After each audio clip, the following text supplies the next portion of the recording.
கரூர் சம்பவம் நடந்து 30 நாட்களுக்கு அப்புறம் பாதிக்கப்பட்டவர்கள் நேரில் அழைச்சு விஜய் சந்திச்சிருக்காரு. இது சரியான ஒரு அணுகுமுறையா? இழப்பு நிகழ்ந்த ஒரு வீட்டில் நேரா தான் போய் சந்திக்கணும். அது எப்படி அவர் கூப்பிட்டு சந்திப்பாரு? இன்னும் வொர்க் ஃப்ரம் ஹோம் அரசியல் பார்த்துக்கிட்டு இருக்காரு. விஜய் அவர்கள் பண்ணது மிகப்பெரிய வரலாற்று பிழை. அவர் இப்படி பண்ணியிருக்கவே கூடாது. பாதிக்கப்பட்டவங்க நேரா போய் சந்திச்சிருக்கணும் அப்படின்னு நெறைய விமர்சனங்கள். இந்த விமர்சனங்கள்லாம் யார் வைக்கிறாங்க? இதுல உண்மைகள் இருக்கா? விஜய் ஏன் நேரடியா போய் சந்திக்கல? அவங்க கட்சிக்காரங்களே அவங்க மேல அதிருப்தி இருக்காங்களாமே! முக்கியமா ரசிகர்கள். என்ன நடந்துச்சு? முக்கியமா அந்த நிகழ்வுல விரிவா பார்க்க போறோம். வீடியோ ஸ்கிப் பண்ணாம டீட்டெயிலா பாருங்க. Welcome to the channel. நானும் விஷால் சரவணன். வாங்க வீடியோக்குள்ள போகலாம். டெய்லி அப்டேட்ஸ், டெய்லி வீடியோஸ்க்கு மறக்காம நம்ம சேனலை சப்ஸ்கிரைப் பண்ணி பெல் ஐக்கானை கிளிக் பண்ணிக்கங்க. கரூர் துயர சம்பவம் நடந்து 1 மாதங்கள் ஆகுது. விஜய் எப்போ போய் நேர்ல சந்திக்க போறாரு? விஜய் எப்போ போய் பார்க்க போறாரு? அவங்களே இன்னும் பார்க்காம இருக்காரு. அப்படின்னு நெறைய கேள்விகள் எழுந்தே இருக்கும் பொழுது, நேற்று விஜய் அவர்கள் பாதிக்கப்பட்ட அனைத்து குடும்பத்தையும் அழைத்து ஒரு ஒரு பெரிய ரெசார்ட்ல வந்து சந்திச்சிருக்காரு. சந்திச்சு இண்டிவிஜுவலா ஒவ்வொரு குடும்பத்தையும் அழைத்து பேசி அவருடைய வருத்தத்தை தெரிவிச்சிருக்காரு. அங்க நடந்தது ஒரு சில பேர் சொல்றாங்க, அந்த பேட்டிலாம் பார்க்கும்பொழுது கால்ல விழுந்து மன்னிப்பு கேட்டாரு விஜய் அவர்கள். ரொம்ப மனது உடைந்து போயிட்டாரு. இந்த இழப்பை யாராலும் ஈடு செய்ய முடியாது. அவர் ரொம்ப வருத்தப்பட்டாரு. எங்கள்ட்ட ப்ராமிஸ் பண்ணியிருக்காரு. ஃபர்ஸ்ட்டு மன்னிப்பு கேட்டிருக்காரு. நாங்க நேரடியா வர முடியாததுக்கு நான் மன்னிப்பு கேட்டுக்கிறேன். கண்டிப்பா சீக்கிரம் முன்னாடியே வந்து பார்ப்பேன். அப்படின்னு உறுதி குடுத்திருக்காரு அப்படின்னு சொல்லியிருக்காங்க. சரி, ஓகே. விஜய் ஏன் போகல? கரூர் போய் சந்திச்சிருக்கணுமா இல்லையா? அவர பார்க்க வந்து தானப்பா 40 உயிர் போச்சு. இவர் ஏன் இது கூட பண்ண மாட்றாரு? இது என்ன பெரிய மாண்பு? அப்படின்னு கேட்குறாங்க. பெர்மிஷன் குடுத்தாங்களா? காவல்துறையிடமிருந்து பெர்மிஷன் குடுக்கப்பட்டது அப்படின்னு செய்தி வந்திருக்கான்னு கேட்டா, இதுவரைக்கும் எந்த செய்தியும் கிடையாது. அரசாங்கத்திடம் வந்து பெர்மிஷன் குடுத்துருக்காங்கன்னு கேட்டா, அதுவும் எந்த செய்தியும் கிடையாது. ஓகே. அப்புறம் ஏன் விஜய் போய் பார்க்கல என்ன பெரிய ஆச்சரியமா இருக்க போகுது? அவர் வந்து கள்ளசாராய அந்த அந்த டெத்துக்கு போய் பார்த்தாரு. அனிதா மரணத்துக்கு போய் பார்த்தாரு. தூத்துக்குடி துப்பாக்கி சூட்டுக்கு போய் பார்த்தாரு. அது மட்டும் இல்ல, இப்ப நடந்த அஜித்குமார் மரணத்துக்கு போய் பார்த்தாரு. இதெல்லாம் இருக்கும் பொழுது இதுக்கு மட்டும் ஏன் போகல? ஆக்சுவலி என்னன்னா, இந்த இடத்துக்கு 40 குடும்பத்துக்கும் 40 குடும்பமும் கரூர் சார்ந்தவங்க கேட்டா கிடையாது. பக்கத்து ஊரு, அதுக்கப்புறம் பார்த்தீங்கன்னா பக்கத்து டிஸ்ட்ரிக்ட்லாம் இருக்காங்க. அது வந்து பெரிய சட்ட ஒழுங்கு ஏற்படுத்தும்.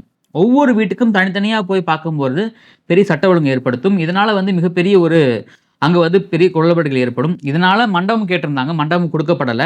அதே மாரி போலீஸ் வந்து பெர்மிஷனும் குடுக்கல இதுவரைக்கும். நாங்க பெர்மிஷன் கேட்டிருந்தோம். பெர்மிஷனும் குடுக்கல அப்படின்னு தாவேகா தரப்புல இருந்து கிளைம் பண்றாங்க. இதெல்லாம் ஒரு பக்கம் இருக்க, விஜய் அவர்கள் இந்த விஷயத்த அரசியல் பண்றாரு அப்படின்னு ஒரு சில பேர் சொல்றாங்க இல்லைங்களா? அவங்களுக்கான பதில் என்ன அப்படின்னா, நம்மளுடைய புரிதல் படி பொதுவாகவே எந்த கட்சியும் சேராத நபர்கள் என்ன நினைக்கிறாங்க அப்படின்னா, இதுல விஜய் அவர்கள் அரசியல் பண்ணியிருந்தாங்க அப்படின்னா, அவர் என்னைக்கு வீடியோ கால்ல பேசியிருந்தாரோ, அந்த வீடியோ கால்ல பேசினதே அத வந்து ஒரு வீடியோவா எடுத்து வெளியிட்டிருக்கலாம். அப்படி இல்லையா, எங்களுக்கு போலீஸ் பெர்மிஷன் தர மாட்றாங்க.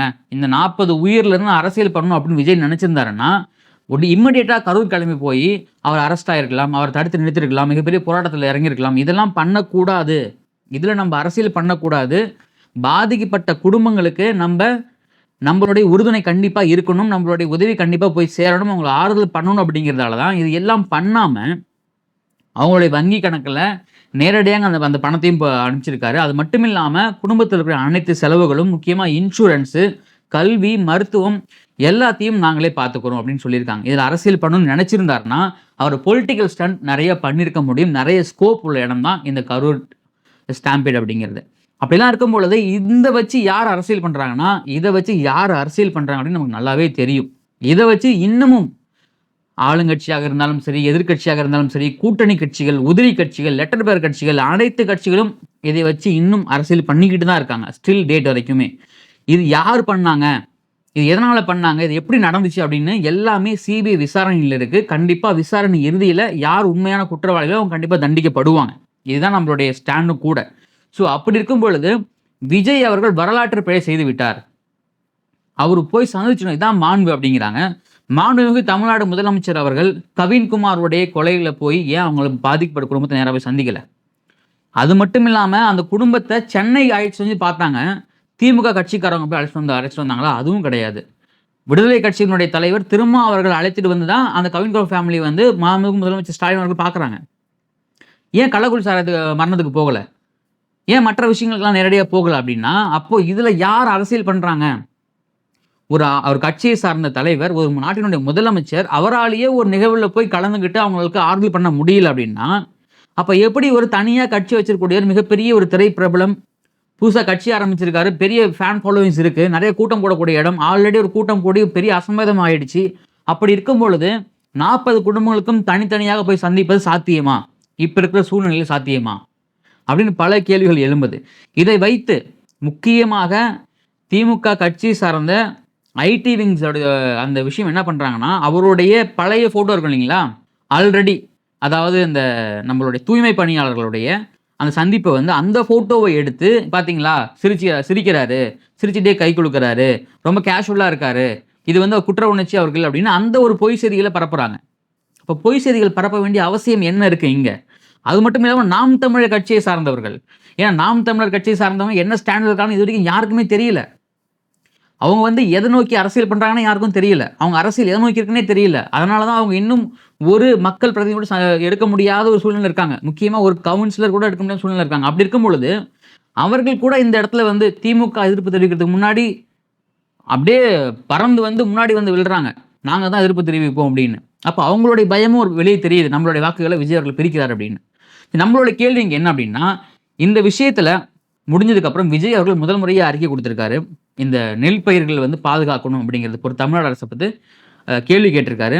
திமுக அரசுக்கு மக்கள் பாடம் புகட்டுவாங்க, எப்படி அந்த நெல் பயிர்கள்லாம் வளர்ந்துருக்கோ அதே மாதிரி திமுக அரசு மீது எதிர்ப்புகள் வளர்ந்து செழிப்பாக இருக்கு, மக்கள் கண்டிப்பாக பாடம் புகட்டுவார்கள் அப்படின்னு இந்த கரூர் ஸ்டாம்பேடுக்கு அப்புறம் முதல் மக்கள் பிரச்சனைக்கு ஒரு அறிக்கை விட்டிருக்காரு விஜய் அவர்கள்.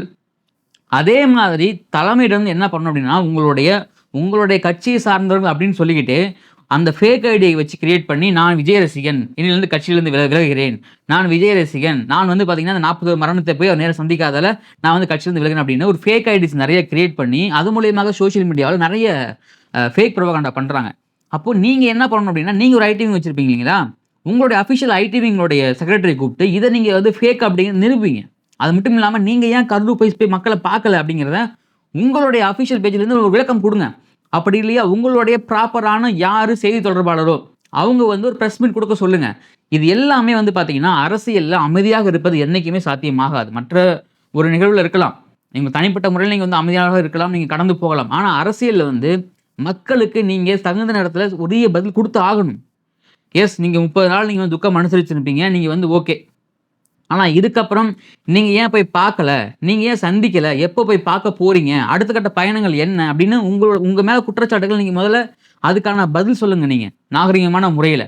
ஏன் இங்கே இருக்கிற அரசியல் கட்சிகள், ஒரு சில அரசியல் கட்சிகள் நாகரிகமான அரசியல் பண்ணுவதா அப்படின்னு கேட்டால் அது வந்து மிகப்பெரிய கேள்விக்குறி தான். அதை வந்து நம்ம வந்து விட்டுதான் பார்க்கணும். ஏன்னா இந்த இடத்துல எலெக்ஷன் அப்படின்னு வந்துட்டா வச்சிங்களேன், எலெக்ஷன் அப்படின்னு வந்துட்டா ஆல்ரெடி இருக்கிற கட்சியோட மாவட்ட செயலர் என்ன பண்ணுவாங்க, அங்கே எந்த கட்சி பெரிய கட்சியோ அந்த கட்சியில் வந்து யார் கேண்டிடேட்டோ அவங்களிடம் வந்து பார்த்தீங்கன்னா ஒரு குறிப்பிட்ட தொகையை வாங்கிட்டு சார்ந்த கட்சிக்கு வேலை செய்ய மாட்டாங்க.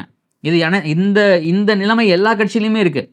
திமுக அதிமுகவை தவிர அனைத்து கட்சியிலுமே அந்த கட்சியோட மாவட்ட செயலாளர்கள் ஒரு பெரிய கட்சிக்கு எதிராக கேண்டிடேட் போட்டு வேலை செய்ய மாட்டேன் நிறைய இருக்காங்க. இது வந்து விஜயகாந்த் அவர்களும் அனுபவிச்சிருக்காரு, திரு கமலஹாசன் அவர்களும் அனுபவிச்சிருக்காரு, நாம் தமிழர் கட்சி சீமான் அவர்களும் அனுபவிச்சிருக்காங்க. அப்படி இருக்கும்போது மாவட்ட செயலாளர்கள் நீங்கள் முதல்ல உறுதிப்படுத்துங்க.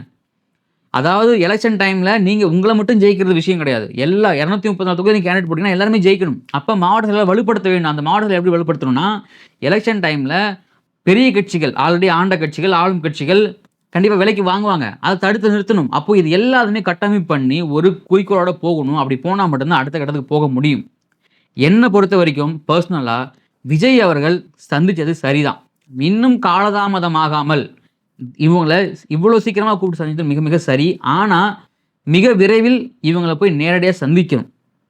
அப்படி சந்தித்தாதான் அந்த மக்கள் இறந்து போனாங்க இல்லைங்களா, அவங்களுக்கு மிகப்பெரிய ஒரு அஞ்சலியாக இருக்கும், அவங்களுக்கு சரியாக மரியாதையாக இருக்கும்.